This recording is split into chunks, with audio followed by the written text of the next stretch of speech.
Hello friends, नमस्कार। Welcome to my YouTube channel DYS maths classes.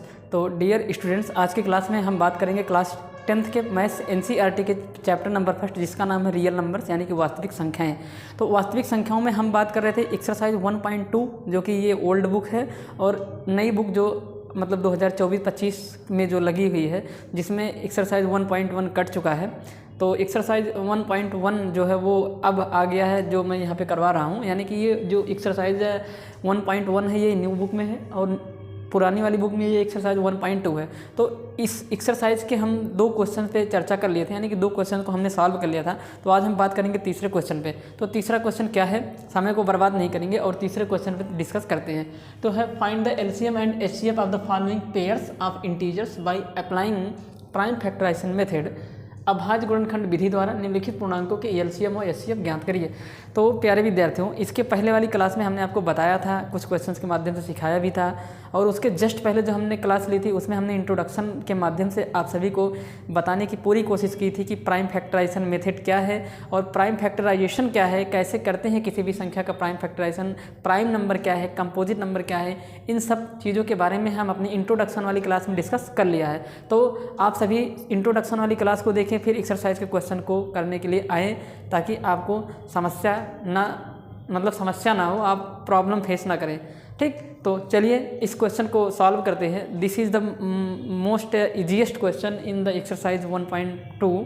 तो 1.2 exercise या फिर 1.1 जो कि नई बुक में है वो सबसे ज़्यादा सरल क्वेश्चन यही है। तो देखिए क्या है ये क्वेश्चन, तो बड़े ही आसानी के साथ इसको कर लेते हैं, इसमें आपको ज़्यादा परेशान होने की ज़रूरत ही नहीं है। देखिए कैसे करते हैं। आप सभी को मालूम है कि फैक्टराइजेशन करते हैं और वो भी प्राइम फैक्टराइजेशन यानी कि अभाज्य गुणनखंड, यानी कि जब हम फैक्टराइजेशन करें काटने नंबर को तो उसमें हम अपने काटने वाले जो मतलब जो मेरा डिवाइज़र होगा जिससे हम डिवाइड करेंगे, जिसकी टेबल पढ़ेंगे, वो एक प्राइम नंबर होना चाहिए। तो जो एक फैक्टराइजेशन बन के तैयार होता है उसको हम लोग बोलते हैं प्राइम फैक्टराइजेशन यानी कि अभाज्य गुणनखंड। तो अभाज्य गुणनखंड करके लिखाते हैं, कराते हैं कैसे, देखिए ध्यान से देखते चले जाइए आप लोग। तो सबसे पहला ये क्वेश्चन है, इसका सबसे पहले हम निकाल लेते हैं LCM, फिर निकालेंगे HCF, या पहले HCF ही निकाल लेते हैं। तो सबसे पहले HCF निकालेंगे, पर उसके लिए सब तीनों नंबर का जो है प्राइम फैक्टराइजेशन तो करना ही पड़ेगा, यानी कि अभाज्य गुणनखंड करेंगे तो हम आगे प्रोसीड करेंगे। तो सबसे पहला यही है कि इन सब का प्राइम फैक्टराइजेशन निकालिए। तो 12 का प्राइम फैक्टराइजेशन क्या होगा, तो 12 2 से डिवाइड हो जाएगा, 2 6 जा 12, कितना बन जाएगा, 2 6 जा 12।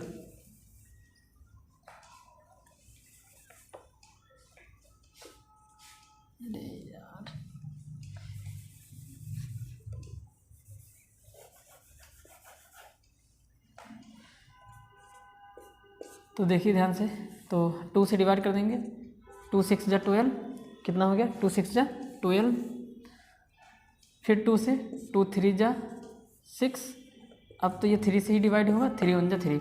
उसके बाद कौन बच गया आपका 15, 15 को डिवाइड करिए, 3 से कट जाएगा, 3 5 जा 15, 3 5 जा 15। यार पानी लग रहा है, पानी लग गया है, इस वजह से जो है सही से चल नहीं रहा है। तो 3 5 जा 15, अब ये 5 से डिवाइड हो जाएगा, 5 1 जा 5। उसके बाद 21 को डिवाइड कर देंगे, 3 से डिवाइड कर देंगे, 3 7 जा 7 1 जा 7, एक खुद प्राइम नंबर है अभाज्य संख्या के लिए वो 7 से ही डिवाइड होगा।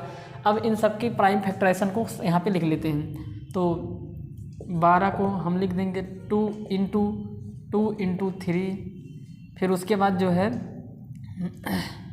फिर उसके बाद हमने इसको लिख दिया 15 को लिख देंगे 3 इंटू में कितना 5, फिर हमने 21 को लिख दिया, 21 को लिख देंगे 3 इंटू में कितना 7।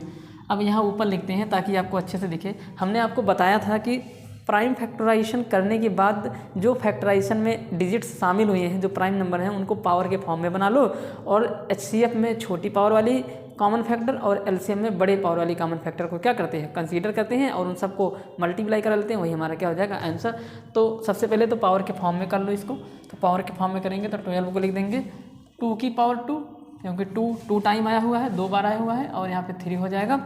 और 15 को मेरे प्यारे विद्यार्थियों लिख सकते हैं 3 इंटू में कितना 5, और जो आपका 21 है वो आपका बन जाएगा 3 इंटू में कितना 7। अब लाइन खींच दीजिए और यहाँ पे HCF निकालने जा रहे हैं। तो HCF क्या होगा, तो आपका जवाब होना चाहिए कि HCF में कॉमन फैक्टर को ही सिर्फ लिया जाता है और ऐसे कॉमन फैक्टर यहाँ पे ढूंढने हैं जो तीनों में हो और जो छोटी पावर है उसको लेना है। तो तीनों में तो सिर्फ 3 दिख रहा ना, और 3 हर जगह छोटी पावर कितनी है, 1 ही है। तो इसका मतलब है कि यहाँ पे जो कॉमन फैक्टर आने वाला है वो कुछ और नहीं 3 होगा। देखिए ना, सिर्फ 3 ही तो है यहाँ पे, तो 3 आपका यहाँ पे कॉमन फैक्टर के तौर पे निकलेगा। तो HCF जो आपका आएगा वो कितना आ जाएगा, 3 आ जाएगा। LCM क्या हो जाएगा, LCM में आप सभी को मालूम है, तो उसके लिए एक बार दोबारा लिख देते हैं। तो 12 को लिख देंगे 2 की पावर 2 इंटू 3, और 15 को लिख देंगे 3 इंटू में 5, और 21 को लिख देंगे 3 इंटू में कितना, 7। अब लाइन खींचेंगे और यहाँ पे लिखेंगे LCM। तो LCM में जो बड़ी पावर है कॉमन फैक्टर की उसको लेना है, जो कॉमन नहीं है उनको भी लेना है। पर यहाँ पे याद रहे ये बात, 3 दोनों जगह है तो सिर्फ एक जगह लेना पड़ेगा, है तो यहाँ पे 3 हो जाएगा, 3 तीनों जगह है तो इसलिए सिर्फ वो कॉमन हो जाएगा। कॉमन चीज़ को सिर्फ एक बार लेना है, चाहे वो तीनों जगह हो चाहे वो 2 जगह हो। अगर 2 जगह होगा तो भी वो एक ही बार लिया जाएगा, ऐसा नहीं कि वो 2 बार लिया जाएगा, ठीक है। तो देखते हैं क्या होगा इसमें। तो बड़ी पावर को लेंगे तो बड़ी पावर सबसे पहले तो कॉमन ही ले लेते हैं। तो कॉमन 3 हो गया, क्योंकि देखिए तीनों जगह ना कॉमन 3, तो 3 हो जाएगा। उसके बाद इंटू 2 की पावर 2 इंटू 5 एक जगह है कॉमन नहीं है, इंटू 7। हमने बताया कॉमन जो है उसको भी कंसीडर करना है, जो कॉमन नहीं है उनको भी कंसीडर करना है। इसमें आपको ज़्यादा कहने का मतलब ये होगा कि आप इसमें डाउट ना रखें। अब मल्टीप्लाई करा लेंगे इसको, 3 इंटू 4 इंटू में 5 इंटू में 7। तो कैसे करते हैं मल्टीप्लाई, तो 3 4 जा, देखो 5 और 4 का करा लेंगे तो आसान हो जाएगा। 5 4 जा 20 का इसमें करा दीजिए, तो यानी कि ये 3 इंटू 20 इंटू में 7, 20 7 140, यानी कि 27 जा 140, और 140 का इसमें करा देंगे तो 420 आ जाएगा। तो LCM मेरे प्यारे विद्यार्थियों निकल के आ जाता है 420। और जो HCF है यानी कि जो मासा है वो 3 आ गया, और जो लासा है वो आ जाता है 420। इस तरीके से आपका तीसरे वाले क्वेश्चन का पहला वाला पार्ट बेहद ही आसानी के साथ सॉल्व हो जाता है। और आप लोग एक बार वीडियो को रोक के खुद से लगाने का प्रयास करें, ताकि जब आपको ना आए तो फिर आप आगे मतलब वीडियो में बढ़ें, देखें। अदरवाइज़ खुद एक बार पहले ट्राई कर लिया करें, ठीक। तो इस तरीके से हम लगा लेते हैं पहले वाले क्वेश्चन को। अब तीसरे के पहले वाले पार्ट को। अब बात करते हैं दूसरे वाले पार्ट पे, ठीक है। तो दूसरा वाला पार्ट क्या है, तो इसको आप लोग नोट कर लीजिएगा, वीडियो पॉज करके वीडियो को रोक के नोट कर लीजिएगा। अब बात करते हैं इसके दूसरे वाले पार्ट की। दूसरा वाला पार्ट क्या है आप लोग ध्यान से देखिएगा। और तीनों में मतलब तीनों पार्ट में, क्वेश्चन नंबर 3 के तीनों पार्ट में ये बाई प्राइम फैक्टराइजेशन अभाज्य गुणनखंड विधि के द्वारा आपको LCM और HCF ही फाइंड करना है और कुछ नहीं करना है, ठीक। तो बात करते हैं अब हम अपने अगले वाले क्वेश्चन की।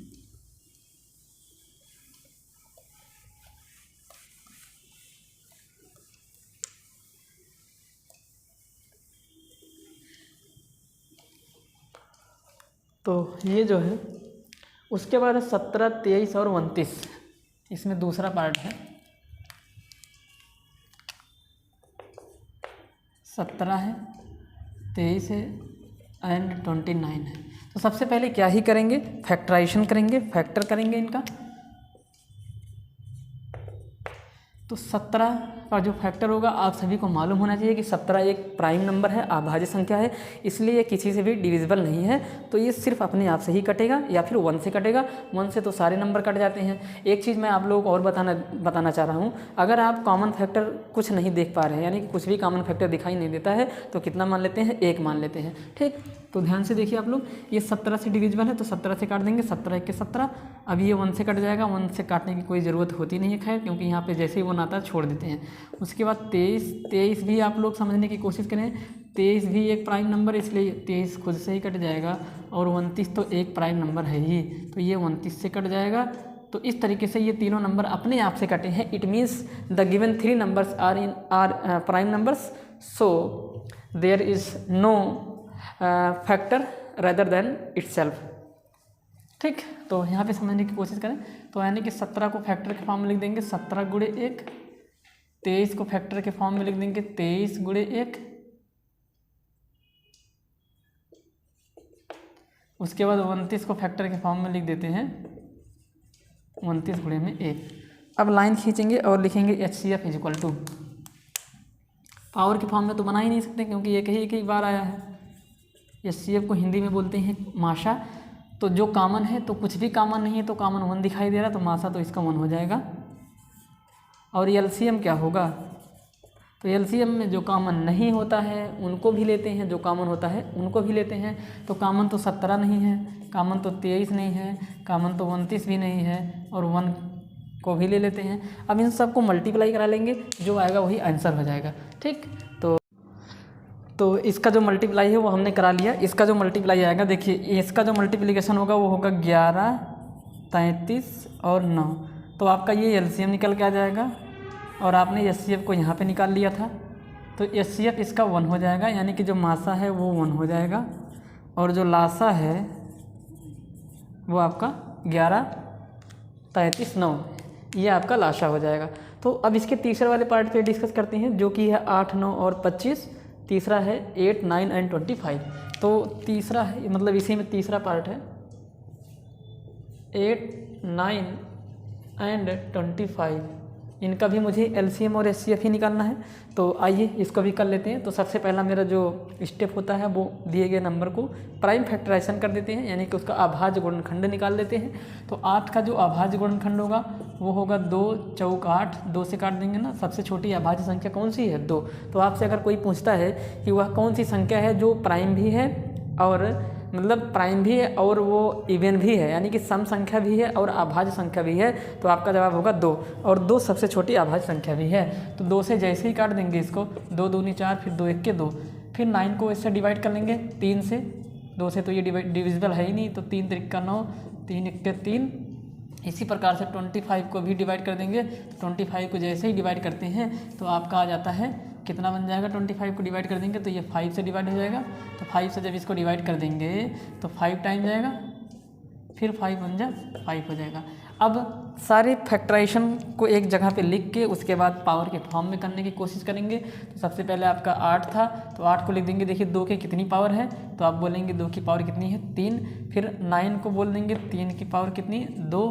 फिर 25 को आप बोल सकते हैं 5 की पावर कितनी, 2। एक लाइन खींच के और यहाँ पे लिखिए HCF सबसे पहले निकाल लेते हैं, यानी कि माशा जो कॉमन फैक्टर होगा वही होगा। तो यहाँ पे कुछ भी कॉमन फैक्टर दिखाई नहीं दे रहा है।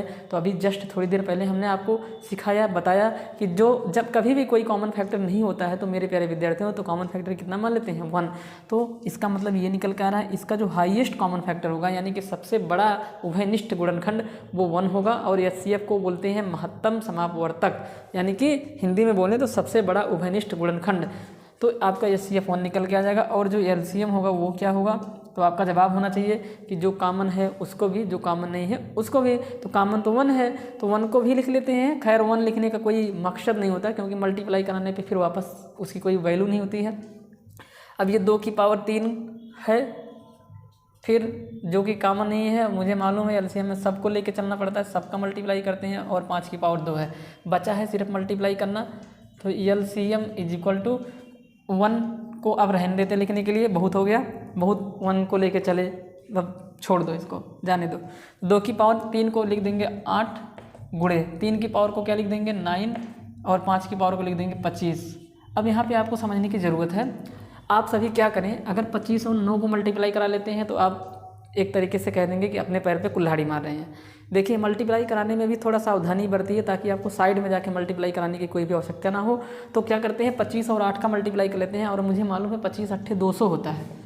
तो इधर तो 200 आ गया, इंटू में कितना आ गया 9। अब आप जानते हैं कि 2 3 यानी कि किसी भी संख्या के बाद अगर 0 होता है तो 0 को हम थोड़ी देर के लिए साइड में रख के जो बची हुई नंबर है उनको मल्टीप्लाई करा लेते हैं, यानी कि 9 और 2 का कर देंगे तो 18 हो जाएगा। अब जो 0 साइड में आपने देखा था रखा था, अब उसको भी उतार लेंगे। तो LCM निकल के आ गया 1800। तो आपका ये LCM हो जाएगा, और ये आपका हो जाएगा HCF। तो HCF तो इसका 1 आ जाएगा, और LCM इसका कितना हो जाएगा 1800 हो जाता है। तो इस तरीके से आपका क्वेश्चन नंबर 3 कंप्लीट हो जाता है। चलिए बढ़ते हैं अपने दूसरे यानी कि नेक्स्ट क्वेश्चन पे, क्वेश्चन नंबर 4। तो इसको आप लोग वीडियो को रोक कर नोट कर लीजिएगा, फिर हम अपने अगले क्वेश्चन पे बढ़ते हैं। तो क्वेश्चन नंबर 4 ध्यान से देखिए। तो क्वेश्चन नंबर 4 में कह रहा है कि गिवन दैट दिया है HCF of 306 and 657 is 9, find the LCM of 306 and 657। It means इसका मतलब ये हुआ कि दो संख्याएं हैं 306 और 657, उनका जो मासा है वो 9 है और उनका जो लासा है वो आपको ज्ञात करना है। तो आप ध्यान से देखिए, आपको दो संख्याएं पता है और उनका एचसीएफ पता है। तो हमने आपको इंट्रोडक्शन वाली क्लास में एक फार्मूला बताया था, एक कंसेप्ट बताया था, LCM into HCF is equal to first number into second number. इसी को आप दूसरे शब्दों में कह सकते हैं HCF into LCM is equal to product of both numbers, या हिंदी में बोलेंगे लासा गुणे मासा बराबर पहली संख्या गुणे दूसरी संख्या, या लासा गुणे मासा बराबर दोनों संख्याओं का गुणनफल। ये सिर्फ दो संख्याओं के लिए ही वैलिड है, तीन संख्या पे मत जाइएगा, तीन का लासा में ऐसा काम नहीं होगा। सिर्फ दो संख्या अगर होगा तो उसके लिए ये जो रिजल्ट है ये वैलिड होता है। तो उसी रिजल्ट की हेल्प से हम इस क्वेश्चन को बहुत ही आसानी के साथ सॉल्व कर लेंगे। तो क्या रिजल्ट था? रिजल्ट ये था LCM of A B into HCF of A B is equal to product of A comma B, यानी कि लासा गुणे मासा, लासा गुणे मासा किसका? लासा किसका? दो संख्याएं हैं ए और बी, मासा कितना किसका? दो संख्याएं ए और बी, इनका जो यानी कि पहली संख्या और पहली संख्या कितनी है? ए गुणे दूसरी संख्या कितनी है? बी। तो इसी कंसेप्ट के बेस्ड पर हम इस क्वेश्चन को बहुत ही आसानी के साथ कर लेंगे। आप समझने की कोशिश करें, देखिए ध्यान से, और ऐसे क्वेश्चन आपके एग्ज़ाम में पूछे जाते हैं। ठीक, ये इंपॉर्टेंट कैटेगरी का ये क्वेश्चन कह सकते हैं क्योंकि छोटा होता है और एग्ज़ाम में आपको परेशान नहीं किया जाता है। ऐसे क्वेश्चन देंगे कि आप आसानी से कर पाएँ, कठिन नहीं दिया जाता है। ठीक, तो इसका मतलब है कि एलसीएम कितना है, यहाँ पे वैल्यू उठा के पुट कर देंगे ना। एलसीएम कितना है तो आप बोलेंगे 300। एलसीएम कितना है तो एलसीएम आपका है 9 इंटू एचसीएफ आपको निकालना है। नहीं यार, एचसीएफ ही दिया है, क्या लिख रहा हूँ भाई, मिस्टेक हो गया। आप ब्रो ध्यान से देखिए, एलसीएम निकालना है तो सबसे पहले एलसीएम इंटू एचसीएफ की वैल्यू कितनी है? 9। और संख्याएँ कौन कौन सी है? एक आपका 306 है और दूसरा 657 है। तो आप बताइए एलसीएम की वैल्यू किसके बराबर होगा? तो 9 को उधर ट्रांसफर मारिए तो 306 गुणे 657 और बटे में कितना आ जाएगा? 9। अब 9 से इसको डिवाइड कर देंगे, आंसर आ जाएगा। तो किसको काट दें? जिसको बोल दिए उसे काट देते हैं। कौन कट जाएगा? दोनों कटने चाहिए। 9 3 27, ये भी कट जा रहा है। चलिए इसी को काट देते हैं। 9 3 27, 3 30 36 हो जाएगा, 9 4 36, तो 34 गुणे 657 कर लेंगे, जो आएगा वही आंसर हो जाएगा। तो यहाँ पे करके दिखा देते हैं। 657 और गुणे 34 कितना हो जाएगा? ये 7 चौक 28 के 8, 4 पंचे 20, 2 22, 4 छक 24, 2 26, 3 7 21, 3 5 15, 2 17, 3 6 18, 1 19, जोड़ देंगे इसको 8 3 7 6 13 के 3, 9 2 11, 1 12 के 2, 1 1 2, तो कितना हो जाएगा? 22 33 8, 22 33 8। इसको आप लोग चेक कर लीजिएगा क्योंकि मेरा कैलकुलेशन बहुत ही ज़्यादा मतलब मिस्टेक हो जाता है, तो चेक कर लेते हैं यही आ रहा है कि नहीं आ रहा है। नहीं तो दोबारा गुणा करेंगे, इतना ही तो होगा। 1.1 का ये क्वेश्चन नंबर 4 है और 22 33 8 सही आया है। अब की बार सही आ गया है यार, मतलब कैलकुलेशन में धीरे धीरे इम्प्रूवमेंट हो रहा है। तो कोशिश करेंगे और भी बेहतरीन करेंगे। तो इस तरीके से इस क्वेश्चन को लगा देते हैं।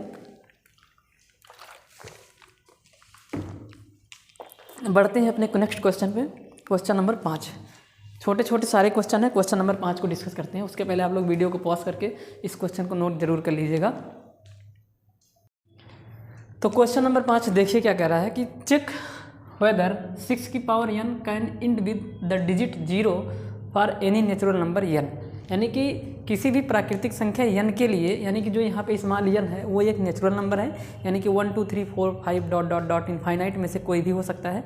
क्या उसके लिए 6 की पावर जो n है, यानी कि 6 की पावर कोई नेचुरल नंबर, वो उसका जो इकाई का अंक है, यानी कि जो लास्ट डिजिट है, यानी कि जिस अंक के साथ वो संख्या समाप्त हो रही है, अंत में जो अंक आ रहा है वो 0 है क्या, तो आपको यही चेक करना है। तो इस क्वेश्चन को हम इंट्रोडक्शन पार्ट में भी बताए हुए थे, शायद वहाँ पे 4 की पावर n था। तो हमने बताया था कि किसी भी संख्या की अगर कुछ पावर लगी हुई है तो या फिर ऐसे कह देंगे किसी भी संख्या के अगर इकाई का अंक 0 है तो उसमें एक खासियत पाई जाती है, एक क्वालिटी पाई जाती है। क्वालिटी ये है कि उस संख्या के प्राइम फैक्टराइजेशन में 2 और 5 का कम से कम एक जोड़ा जरूर आ जाए। यानी कि जब उसका अभाज्य गुणनखंड निकालते हैं तो उसके अभाज्य गुणनखंड में 2 गुणे 5 करके आना चाहिए। अब 2 गुणे 5 अगर 2 बार आ रहा है, 3 बार आ रहा है, 4 बार आ रहा है तो उससे मतलब नहीं है, पर कम से कम कितनी बार आना चाहिए? एक बार। और हमने आपको शायद ये भी बताया हुआ था कि अगर एक बार आता है तो इकाई का अंक 1 0 होगा, अगर 2 बार आता है तो यानी कि लास्ट में पीछे से 2 0 दिखेंगे आपको। अगर 2 और 5 का 3 जोड़ा आता है तो लास्ट में 0 0 0 दिखेगा। तो ऐसे क्वेश्चन को हम अपने इंट्रोडक्शन वाली क्लास में भी डिस्कस किए थे, शायद कोई एग्जाम्पल था, मुझे याद नहीं है। खैर आ गया तो इसको भी सॉल्व कर ही लेते हैं। तो सॉल्यूशन क्या है इसका, तो यहाँ पे लिखेंगे 6 की पावर n में मुझे देखना है कि क्या, और यहाँ पे जो n है वो क्या है, n इक्वल टू 1 है, 2 है, 3 है, 4 5 6 डॉट डॉट डॉट इनफाइनाइट तक है। 3 डॉट का मतलब इनफाइनाइट होता है। अब आप n की डिफरेंट वैल्यू रख के चेक करिए। तो एक बार n की वैल्यू 1 रख लीजिए तो 6 की पावर 1, तो 6 की पावर n 1 किसके बराबर आ जाएगा, तो आपका जवाब होगा 6 के बराबर आ जाएगा। क्या इकाई का अंक 0 आया? तो आपने बोला नहीं आया। अच्छा, दूसरा n की वैल्यू 2 रख दीजिए तो 6 की पावर 2, तो ये 36 आ जाएगा। क्या इकाई का अंक 0 आया? तो आपका जवाब होगा नहीं आया। n की पावर 3 रख लीजिए तो 6 की पावर मतलब n 3 रख देंगे तो 6 की पावर 3, क्योंकि जो n स्मॉल n है वो पावर में बैठा हुआ है, तो 6 की पावर 3 को बोलते हैं 216। तो आप ऐसे करते ही चले जाएंगे और आप कभी भी इकाई का अंक 0 नहीं पाएंगे। उसका कारण ये है कि 6 के प्राइम फैक्टराइजेशन में 6 का प्राइम फैक्टराइजेशन क्या होगा, तो आप सभी का जवाब होगा 2 × 3 होगा। जबकि तो यहाँ पे अच्छे से क्लियर हो रहा है, यहाँ पे लिख देंगे चूँकि 6 के अभाज्य गुणनखंड में, चूँकि 6 के अभाज्य गुणनखंड में अभाज्य गुणनखंड में 2 गुणे 5 का कोई भी जोड़ा नहीं आ रहा है, कोई भी जोड़ा नहीं आ रहा है, इसलिए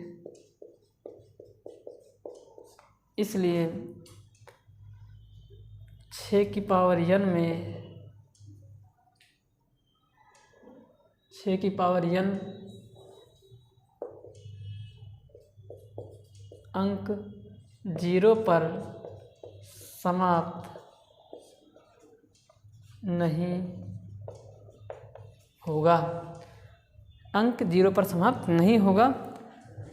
तो आपको इस तरीके से कर देना है। इंग्लिश में इसी बात को लिखेंगे, because there is no pair of 2 × 5 in the prime factorisation of 6, so there is no 0 on the place of unit digits of 6 की पावर n। इंग्लिश में भी इस बात को लिख देते हैं, लिखेंगे because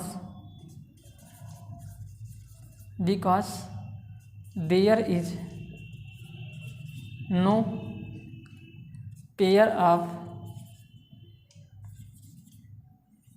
2 × 5 in prime factorisation of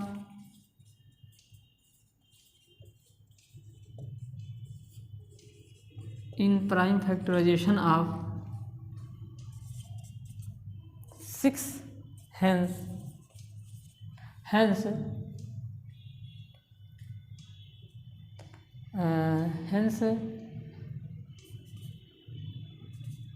6 की पावर n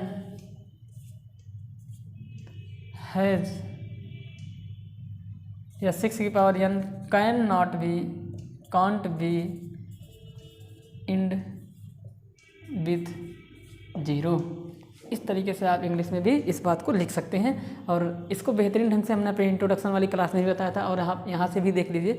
अब आपको अपने पेपर में सिर्फ इतनी बातें लिखनी है, आपको सब नहीं लिखना है, सिर्फ इतनी बात लिख दीजिए। यहाँ पे लिख देना 6 के अभाज्य गुणनखंड ऐसे साइड में कहीं कर देना, और लिख देना 2 × 3। 6 का जो अभाज्य गुणनखंड वो कितना हो जाएगा, 2 × 3। अब यहाँ लिखना चूँकि, बिकॉज, तो आपको सिर्फ इतना ही लिखना है बस। आप अगर इतना कर देते हैं सही सही तो आपका यही जवाब है, बस इतना ही आपका आंसर हो जाएगा और इस तरीके से ये क्वेश्चन हो जाता है। तो बढ़ते हैं अपने नेक्स्ट क्वेश्चन पे। क्वेश्चन नंबर है अब मेरा 6-7। तो 6 क्वेश्चन को बताने के पहले थोड़ी सी मैं आपको बात बता देना चाह रहा हूँ। बात ये है कि तो इसको सबसे पहले नोट कर लीजिए, फिर हम 6 क्वेश्चन पे डिस्कस करते हैं। तो क्वेश्चन नंबर 6 कह रहा है कि एक्सप्लेन वाई 6 × 11 × 13 + 13 + 13 एंड 7 × 6 × 5 × 4 × 3 × 2 × 1 प्लस और कंपोजिट नंबर्स। यानी कि आप व्याख्या करिए कि क्यों ये जो संख्याएं लिखी गई हैं दोनों, ये एक भाज्य संख्या है। तो आप व्याख्या करके बताइए कि ये भाज्य संख्या क्यों है, तो आप इसको बताएं। तो आप सभी को मालूम है भाज्य संख्याएं उसे कहते हैं जिनमें एक को लेके 3 या 3 से अधिक गुणनखंड होते हैं। कितने होते हैं? 3 या 3 से अधिक गुणनखंड होते हैं। और अगर एक को छोड़ देंगे तो 2 या 2 से अधिक गुणनखंड होते हैं, क्योंकि अभाज्य संख्याएं जो अभाज्य संख्याएं होती हैं, जो प्राइम नंबर होते हैं, उनके कितने गुणनखंड होते हैं। तो अगर एक को इंक्लूड करते हो तो एक को लेके उसमें 2 होते हैं और 2 से ज़्यादा नहीं होंगे, यानी कि 2 से ज़्यादा नहीं होंगे, सिर्फ 2 होंगे। और अगर एक को छोड़ देते हो तो सिर्फ 1 होगा और वही नंबर। पर यहाँ पे भाज्य संख्या की बात की जा रही है, तो अगर एक को लेके कहोगे तो 3 या 3 से अधिक भाज्य गुणनखंड होने चाहिए। 3 या 3 से अधिक गुणनखंड अगर होंगे तो भाज्य संख्याएं होंगी। तो आपको एक बात मैं सिखाता हूँ कि आप इसको क्यों भाज्य संख्या बोलेंगे। तो आप समझने की कोशिश करें कि जो भाज्य संख्याएं होती हैं ना, वो क्या होता है कि जैसे समझने की कोशिश करें आप लोग।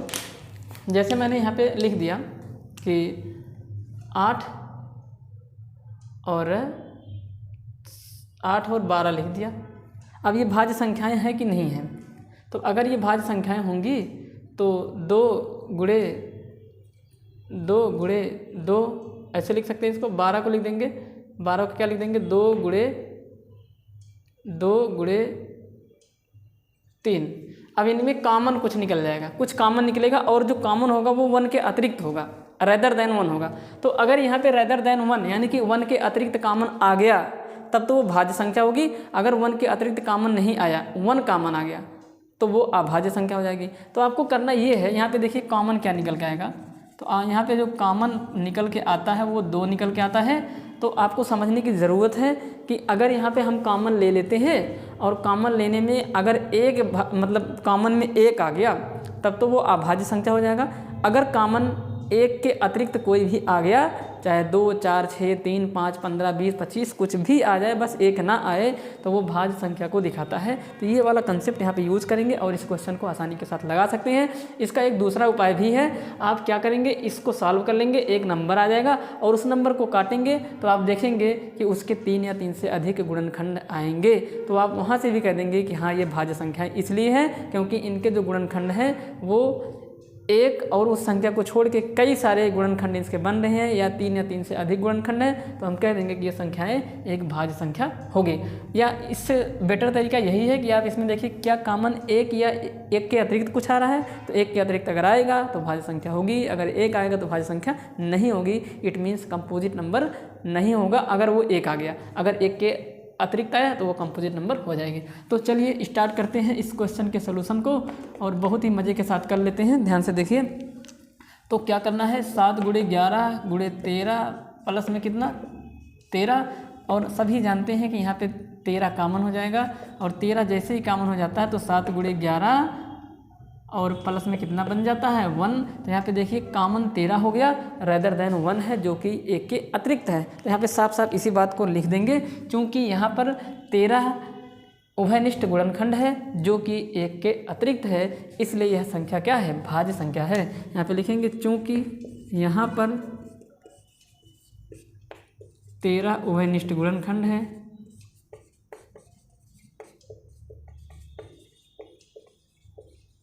उभयनिष्ठ गुणनखंड है जो कि 1 के अतिरिक्त है। 1 तो है ही, अगर 1 भी है निकालना चाहो तो कोई दिक्कत नहीं, 1 के अतिरिक्त है। यानी कि एक तो कॉमन है ही, यहाँ पे एक भी कॉमन ले सकते हो, कोई इसमें सोचने समझने की ज़रूरत नहीं है। पर एक के अतिरिक्त 13 भी तो आ रहा है, तो जो कि एक के अतिरिक्त है, अगर सिर्फ एक कॉमन आएगा तो वो प्राइम नंबर होगा। ठीक, अतः यह एक भाज्य संख्या है।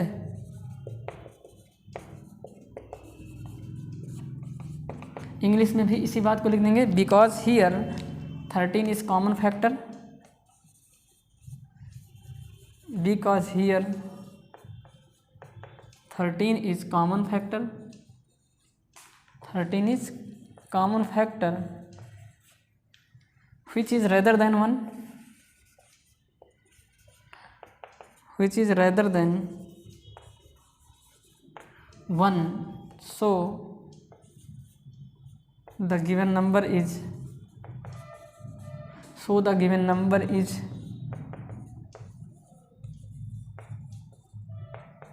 Composite number. इसी प्रकार से उसमें भी चेक कर लेते हैं, तो यही तरीका लगाएंगे वहाँ पे भी। तो देख लीजिए कितने आसानी से आ जाएगा, या तो आप ऐसे इसको कर लीजिए या फिर आप मल्टीप्लाई करके फैक्टर निकाल लीजिए, वहाँ से भी आप कर सकते हैं, जैसी आपकी इच्छा। तो दूसरा है 7 इंटू 6 इंटू 5 इंटू में 4 इंटू में 3 इंटू में 2 प्लस में इंटू में 1 प्लस में कितना 5। कॉमन निकालेंगे, कॉमन कितना बन जाएगा, कॉमन 5 आ जाएगा। और जैसे ही कॉमन 5 कर लेंगे तो 7 into 6 into 4 into 3 into 2 into 1 plus में कितना 1, क्योंकि 5 कॉमन रहने के बाद 1 बचेगा। यहाँ पे लिखना वही बात, यहाँ पे घूम के लिख देंगे। यहाँ पे लिखेंगे चूँकि यहाँ कॉमन कितना है, चूँकि यहाँ पर कॉमन 5 है, जो कि 1 के अतिरिक्त है,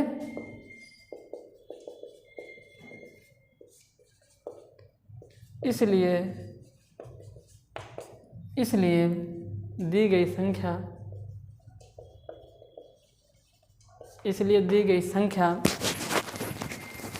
क्या होगी, दी गई संख्या क्या होगी, कंपोजिट नंबर होगी, यानी कि भाज्य संख्या होगी।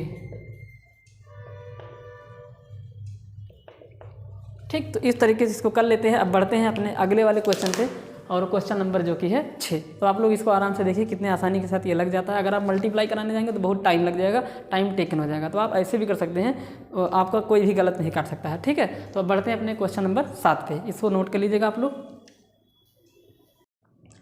तो क्वेश्चन नंबर 7 क्या कह रहा है, ध्यान से सुनिए। तो क्वेश्चन नंबर 7 में कह रहा है कि there is a circular path around a sports field, Sonia takes 18 minute to drive 1 round of the field while Ravi takes 12 minutes for the same. Suppose they both starts at the same point and at same time and go in the same direction. After how many minutes will they meet again at the starting points? तो क्या है कि एक circular field है, यानी कि एक खेल का मैदान है जो वृत्ताकार है, उस पर सोनिया और रवि चक्कर लगा रहे हैं, यानी कि दौड़ रहे हैं। और सोनिया जो है वो एक चक्कर लगा लेती है उस मैदान का, तो एक चक्कर जब वो लगाती है तो उसको 18 मिनट का टाइम लगता है। और वहीं पे जो रवि है उसी मैदान को वहीं से चक्कर लगाता है और उसको 12 मिनट लगते हैं, यानी कि सोनिया को उस मैदान के चक्कर लगाने में 18 मिनट का टाइम लगता है, यानी कि मैदान का एक चक्कर सोनिया 18 मिनट में लगा लेती है और जो रवि है वो मैदान का एक चक्कर 12 मिनट में लगा लेता है। आगे क्वेश्चन में उसने कहा है कि सपोज, यानी कि मान लीजिए they both starts at the same point, वो दोनों एक ही जगह से चलना स्टार्ट करते हैं एंड सेम टाइम, और एक ही समय पर, यानी कि जैसे मान लीजिए 7 बजे दोनों ने कहा कि मतलब आओ, और दोनों लोग 7 बजे राउंड लगाना स्टार्ट कर देते हैं। सेम टाइम होना चाहिए, सेम पॉइंट होना चाहिए। तो वो क्वेश्चन में कह रहा है कि कितने समय बाद वो दोबारा वापस मिलेंगे, यानी कि वही तो कह रहा है ना। देखिए आफ्टर हाउ मेनी मिनट्स, कितने मिनट के बाद will they meet again at the starting point, यानी कि उसी पॉइंट पर वो दोबारा कब मिलेंगे, कितने मिनट के बाद मिलेंगे जहाँ से वो उन्होंने चलना स्टार्ट कर दिया था। तो इस क्वेश्चन में तो सीधा हम आपको बता सकते हैं कि इनका एलसीएम निकाल लीजिए। तो आप एलसीएम निकाल लेंगे तो जो आएगा वही आंसर हो जाएगा। पर मैं इसको समझाने की कोशिश करता हूँ कि मैं थोड़ा सा इसको रिलेट करा रहा हूँ आपको कि आप इसको रिलेट करिए एक्चुअल में इसमें एलसीएम ही क्यों निकाला जा रहा है, एचसीएफ क्यों नहीं निकाला जा रहा है। तो आइए देखते हैं। तो क्वेश्चन आप लोगों को समझ में आ गया है। तो आपको करना ये है कि एक सर्कुलर पाथ बना लेना है, एक ये सर्कुलर पाथ हो जाएगा। अब इस पर दो लोग हैं ना, एक सोनिया है, मान लेते हैं कि यहाँ पे है। सोनिया को हम ऐसे दिखा देते हैं थोड़ा डार्क पॉइंट से। तो ये दिखा रहा है सोनिया को, ये सोनिया है, और ये जो पॉइंट है वो, और ये जो पॉइंट है वो दिखा रहा है रवि को। किसको? रवि को।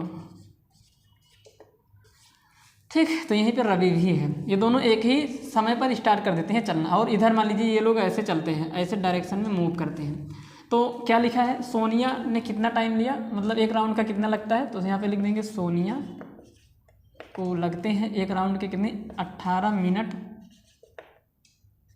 पर राउंड, यानी कि एक राउंड का 18 मिनट। एंड रवि को लगता है 12 मिनट पर राउंड, यानी कि एक राउंड रवि लेता है 18 मिनट और सोनिया लेती है 12 मिनट। अब ये लोग यहीं से चलना स्टार्ट कर दिए, यानी कि यहाँ से चलना स्टार्ट कर दिए। तो कह रहा है कि कितने राउंड के नहीं, कितने समय के बाद ये लोग वापस से दोबारा मिलेंगे। दोनों लोग एक ही जगह से एक ही समय पर चलना स्टार्ट कर दे रहे हैं। तो ऐसे अब पता लगा कि रवि तेज़ भाग रहा है, सोनिया धीमी भाग रही है, तो कहाँ मिल पाएंगे। पर उसने कहा कि मिलेंगे, तो इसका ये मतलब है कि वो ज़रूर मिलेंगे। तो कितने समय के बाद मिलेंगे। तो मान लेते हैं कि सोनिया जो है वो एक्स राउंड लगाती है तो रवि से मिल जाती है, और रवि वाई राउंड लगाता है। ऐसा ज़रूरी तो है नहीं कि दोनों बराबर राउंड लगा लेंगे तो जाके मिल जाएंगे, नहीं। अरे भाई एक साथ चलना स्टार्ट कर दे रहे हैं, तो कोई तेज़ दौड़ा होगा, कोई धीम दौड़ा होगा। फिर जो तेज़ दौड़ा था वो थक हो गया होगा, फिर धीमा हो गया होगा, फिर वो उसका साथ पा गई होगी, कुछ ऐसी सिचुएशन बनी होगी। तो यहाँ पे लिख देंगे कि माना, यानी कि let Sonia takes x round to meet Ravi and Ravi takes y round to meet Sonia. तो ये बात यहाँ पे लिख देंगे। तो यहाँ पे लिखेंगे लेट सोनिया, यानी कि एक्स राउंड सोनिया ने लगाया होगा तो रवि से मिल लिया, और रवि ने वाई राउंड लगाया होगा तो सोनिया से मिल लिया। Takes Sonia, let Sonia takes x round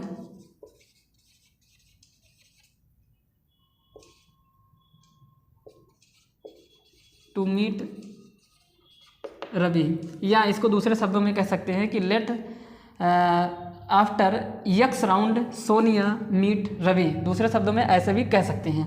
ठीक, तो दूसरा, and Ravi takes y round to meet Sonia. Hindi में बोलेंगे कि माना सोनिया एक्स राउंड के बाद रवि से मिलती है और रवि एक्स राउंड के बाद सोनिया से मिलता है। लिख देते हैं यहाँ पे, हिंदी में भी लिख देंगे, माना सोनिया एक्स राउंड बाद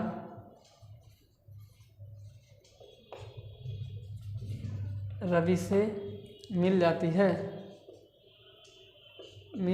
है तथा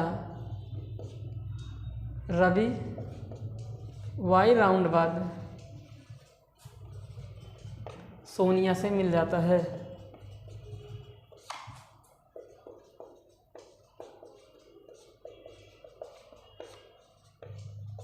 तो अब समझने की कोशिश करिए। तो अब देखिए, सोनिया एक राउंड का कितना टाइम लेती है, 18 मिनट। तो एक्स राउंड का कितना लेगी, 18x। यहाँ पे लिखेंगे ना ATQ according to question. Sonia का जो टोटल समय लगा वो कितना लगा, तो टाइम टेकन बाई सोनिया, यहाँ पे लिख देंगे टाइम टेकन बाई सोनिया। तो कितना बन जाएगा, 18 इंटू में कितना x। उसके बाद टाइम टेकन बाई रवि, यानी कि रवि के द्वारा कितना टाइम लगा। रवि एक राउंड लगाता है 12 मिनट में, उसने टोटल वाई राउंड लगाया तो वाई राउंड का कितना हो जाएगा 12 वाई। ये कैसे है समझिए, सोनिया एक राउंड लगाती है 18 मिनट में, तो यक्स राउंड लगाएगी 18 यक्स मिनट में। मिनट है, ये समय है, ये आपका मिनट है और ये भी आपका क्या है मिनट है। ठीक, तो मिनट में इतने टाइम ये लगाते हैं। ठीक है, तो एक काम करते हैं, थोड़ा सा 1 सेकंड रुक जाइए आप लोग, कैमरा हिला हुआ है, इसको सही कर लेते हैं।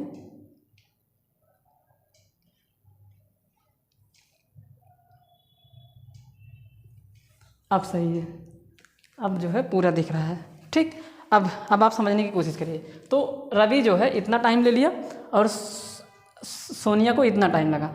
अब चूंकि ये दोनों एक ही प्लेस पे मिलेंगे तो इसका मतलब है कि ये दोनों आपस में कैसे होने चाहिए, बराबर होने चाहिए। भाई जब वो उतनी ही जगह पे आके मिल रहे हैं तो इसका मतलब ये हुआ कि ये दोनों चीज़ें आपस में कैसे होनी चाहिए, यानी कि जितना समय सोनिया को लगा है उतना ही समय रवि को भी लगा है। तभी तो जाके मतलब जितने समय के बाद सोनिया और रवि एक दूसरे से उतने ही टाइम में तो मिलेंगे, ऐसा तो है नहीं कि ज़्यादा लग जाएगा। तो जितनी देर में ये मिला होगा उतनी देर में ये मिला होगा, इसका मतलब ये दोनों चीज़ें आपस में कैसे होनी चाहिए, बराबर होनी चाहिए। तो इस सर्किल को जो है मुझे कुछ ना कुछ यहाँ पे मिटाना पड़ेगा, सर्किल को मिटा देते हैं, मिला देते हैं। यहाँ पे समझने की कोशिश करिए आप लोग। तो इसका मतलब ये निकल के आ रहा है कि ये जो 18 यक्स है और जो ये 12 वाई है, ये दोनों आपस में कैसे होने चाहिए, तो आपका जवाब होगा बराबर होने चाहिए। क्यों बराबर होने चाहिए, क्योंकि इतना टाइम उसको लगा होगा उससे मिलने में, उतना टाइम उसको उससे मिलने में लगा होगा। ठीक, अब ध्यान से देखिए।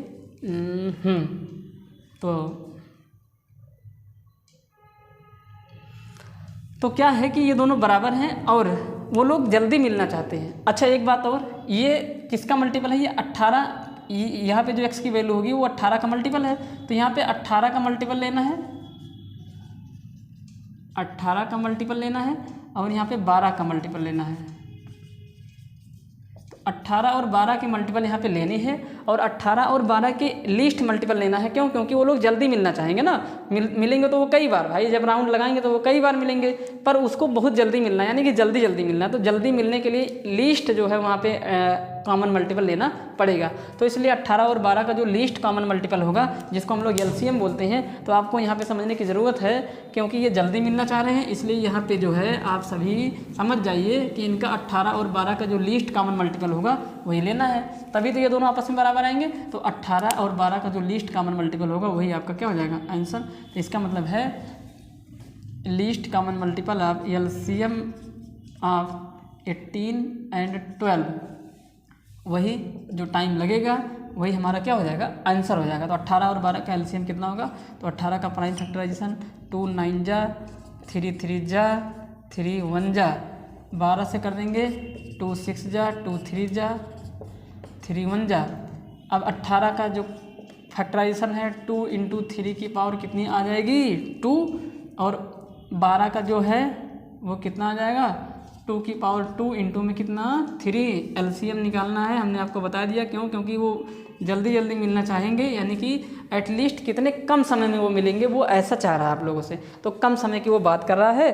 तो उसके लिए क्या कर देंगे एलसीएम, और आप सभी को मालूम है कि एलसीएम में कॉमन फैक्टर में बड़ी वाली पावर को लेते हैं। तो कॉमन फैक्टर यहाँ पे 2 है, उसकी बड़ी पावर कितनी है 2 की पावर 2, और एक 3 है उसकी बड़ी पावर कितनी है 2 है, 2 दूनी 4 हो जाएगा, 3 3 9 हो जाएगा, और 9 और 4 का मल्टीप्लाई करा देंगे तो 36 हो जाएगा। तो यानी कि 36 मिनट का टाइम लग जाएगा इन लोगों को वापस मिलने में, उसी जगह पे वापस 36 मिनट बाद ये लोग ज़रूर मिल जाएंगे। तो इस तरीके से ये क्वेश्चन हो जाता, आप लोग सीधा इनका एलसीएम ही निकाल लीजिएगा, आपका आंसर हो जाएगा। आपको उतना सब कुछ करने की कोई भी ज़रूरत नहीं है, वो तो मैंने आपको सिर्फ समझाने के लिए ऐसा किया कि हाँ यार ये चीज़ ऐसा कुछ कंसेप्ट बन रहा है, इस वजह से यहाँ पे एलसीएम निकाला जा रहा है। देखिए ना, ये दोनों चीज़ें आपस में बराबर होंगी, क्योंकि जितना टाइम इसको लगा होगा उतना टाइम इसको लगा होगा मिलने में एक दूसरे से। जैसे मान लीजिए हम अगर किसी से 36 मिनट बाद मिल रहे हैं तो वो भी तो हमसे 36 मिनट बाद ही मिल रहा है, तो इसका मतलब ये दोनों चीज़ें आपस में बराबर होंगी। ये 18 का मल्टीपल है, ये 12 का मल्टीपल है, तो 18 और 12 का कौन सा मल्टीपल है जो बराबर है, दोनों के लिए, तो वो 36, तो 36 मिनट इसका क्या हो जाएगा, आंसर हो जाएगा। आप लोग यहाँ पे इस तरीके से इसको कर सकते हैं। इस तरीके से ये जो एक्सरसाइज है 1.2 जो कि पुरानी बुक में है, यानी कि 1-2 साल पहले की जो पुरानी बुक है, और नई बुक में ये 1.1 है, ख़त्म हो जाती है। तो आप लोग इसके इंट्रोडक्शन, उसके बाद इसके एक्सरसाइज के क्वेश्चन को करने के लिए आएँ, ताकि आप आसानी के साथ बहुत ही मतलब बिना दुख दर्द तकलीफ के आप इसको आसानी से समझ जाएं। अब बढ़ते हैं हम अपने नेक्स्ट एक्सरसाइज, नई बुक के लिए 1.2 और पुरानी बुक के लिए 1.3 के इंट्रोडक्शन पार्ट पे। तो इसके लिए मिलते हैं हम अपने अगले लेक्चर में। तब तक के लिए टाटा बाय, थैंक यू।